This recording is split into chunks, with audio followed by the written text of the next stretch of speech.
So, what I'm gonna show you next are the lesser known symptoms of poor time management. So, as we discuss this, I will only ask you one thing. Ask yourself, does this sound like me? First, you're always late. I know you have flexi time. You've been mentioning this, 'di ba, several times, right? But I'm pretty sure when you say flexi time, it's something that you report and it's something um that you kind of what do you call this? Notify your superior, 'di ba? So you have to recognize the symptoms of poor time management. I'm sorry. So the symptoms of chronic tardiness. Hindi ko naman sinasabing late ka lang one time and it's already a symptom, right? So the first symptom again is you being always late. So it's either you're always late. So hindi lang siya yung literal na always late ka sa trabaho, but it's also about being all being in the rush all the time. So again, it's either you're always late or you're always rushing. Because being late can have some effect, 'di ba? If you are tardy, for example, hindi naman sinasabing late lang sa pagpasok. So for example, you have a meeting that you need to attend to. You came in late, right? So if you are late in your first meeting, then it's possible that you will show up late to your second meeting. And then the pattern can continue for the rest of the day. Does that make sense?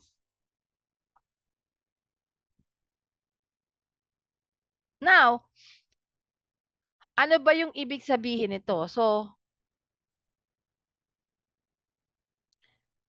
yung struggle natin to be punctual or to deliver our work on time are often the result of us not thinking ahead, of us not planning ahead. Right? So, alam mo na ang pasok mo tomorrow ay 6 a.m. pero nagpuyat ka pa rin. Nanood ka pa ng kung ano-ano sa TikTok, sa Netflix, nakatulog ka, madaling araw na and all. Right? If alam mo na maaga yung pasok mo and maaga yung first meeting mo, then you should have planned ahead, right? Maybe you should have slept early. Are we good? And again, it's not just the literal being late at work. It can be being late in terms of submitting your tasks or your report, right? It can also mean that you're always in the rush kasi feeling mo hinahabol mo yung oras kasi kulang na yung oras mo to accomplish your tasks. So that's what you're always late means in this example. All right? Okay. Next is your workplace is a mess. Who's guilty?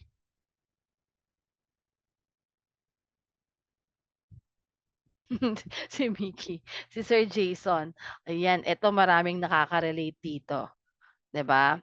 Your workplace is a mess. So this is a second symptom of poor time management, having a messy workplace, 'di ba? So you want to ask and check, is your desk littered with eligible sticky notes, stale coffee cups, gamit na na cups?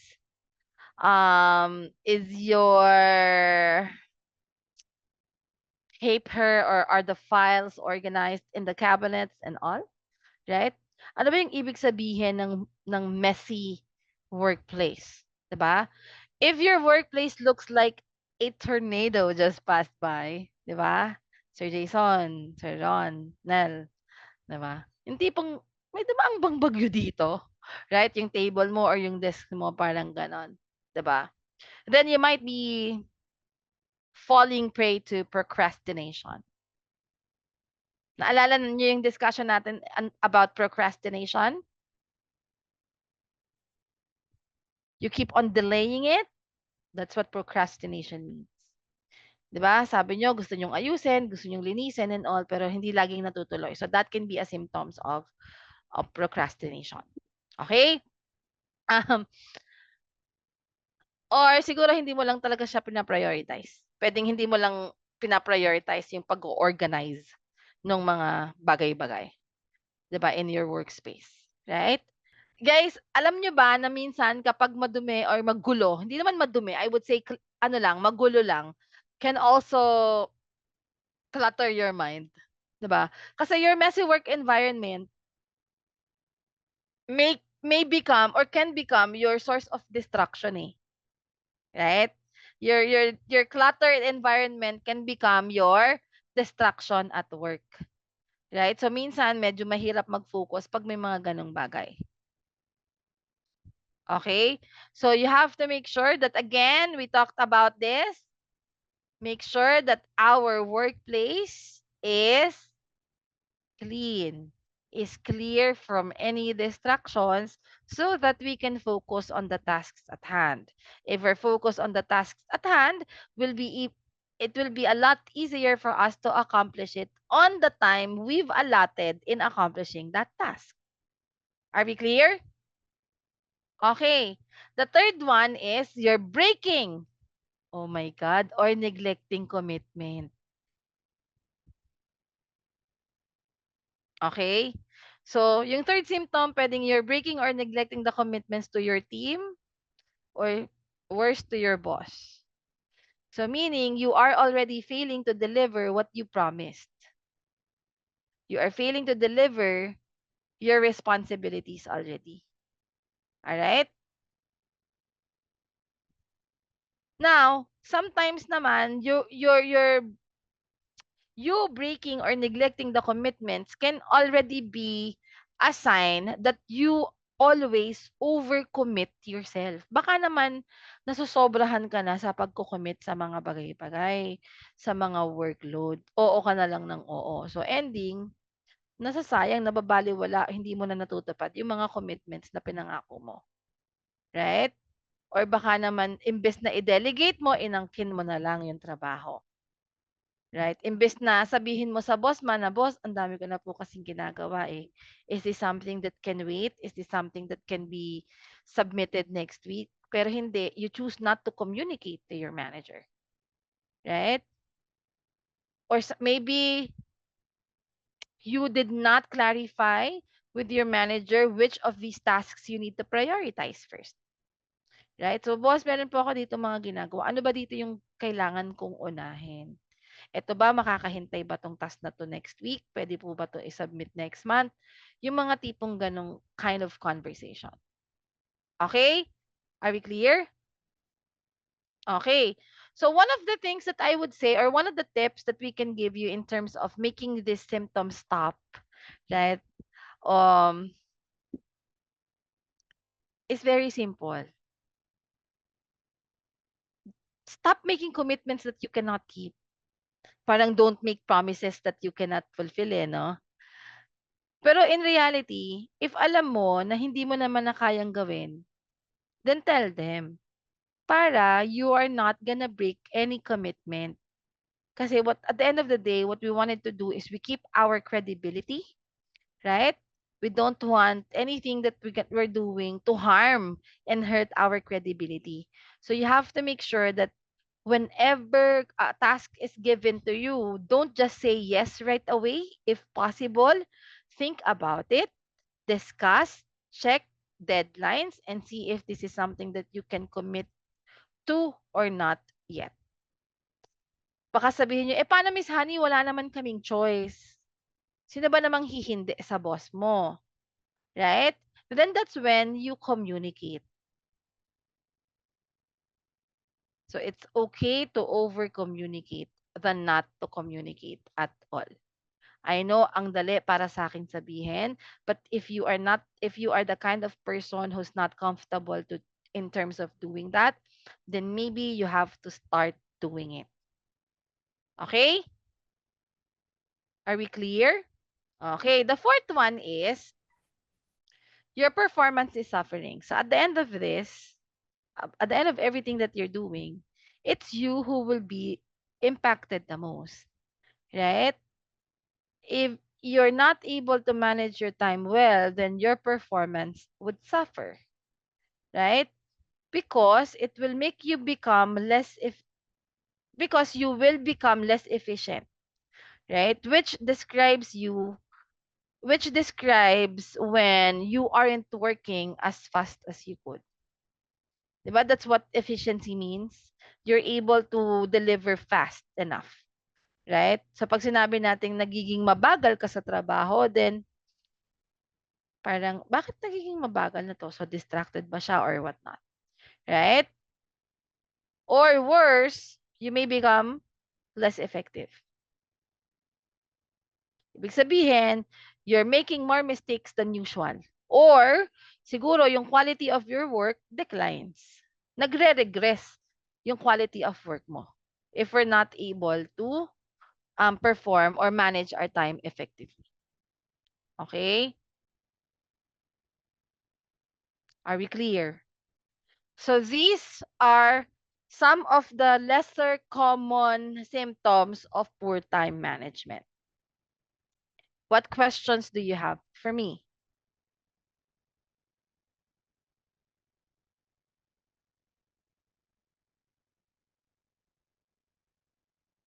Okay. So always remember, um, if you think some of these symptoms that we talked about sounds like you, or if this is something that you can relate, 'di ba? Then one thing that I could share with you, or one of the tips that I can give you is to stop multitasking. So if you're working on your task, if you're working on one task, then don't start working on the other if you're not yet done with this, or if you haven't make any big progress on it. Okay? When I say don't multitask, if you're working on something, then free yourself from any distractions. Don't check your phone. Don't check your emails. Don't reply to chats. Don't reply to emails. So that way you can be focused. Because sometimes if we're doing something and we suddenly see the notification on our email, ay babasahin, ay re-reply, na wala na yung momentum mo in terms of finishing your task that you are working on first. Make sense? So, eliminate nyo yung interruptions, eliminate nyo yung distractions sa trabaho nyo, and don't try to multitask. Are we clear? Okay. Any questions that you have for me? Wala po sa akin, ma'am. Perfect. Thank you so much. Okay, now I wanted us to go through this quote. So we're kind of down in the last 35 minutes of us being together in this training, but I wanted to tell you this. It is not enough to be busy. So are the ants. But the question is, what are we busy about? Are we busy about urgent and important things? Or are we busy about things that are not important and they're not urgent? You already know what to do with those, right? We talked about it. So always remember, hindi pwedeng busy lang tayo. Hindi pwedeng mukha lang tayong busy lagi. Ang importante, we know what we are being busy about. All right? And one of the things that I have learned in my existence in the professional setup is to work smarter, not harder. What does this mean to you? Have you heard of this before? Hey, you gotta work smart, not hard. Right?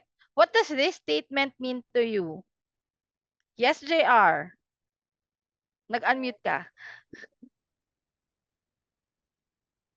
Isa po siguro yung taking shortcuts kung possible. Okay, so it's about being innovative, right? If there's a way on how to do things easier and it will still give you the same quality of output, then you do it.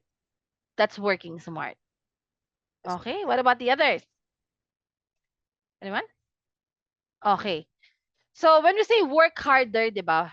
Most of the time, ito yung we're spending more time and effort sa trabaho natin or on our work.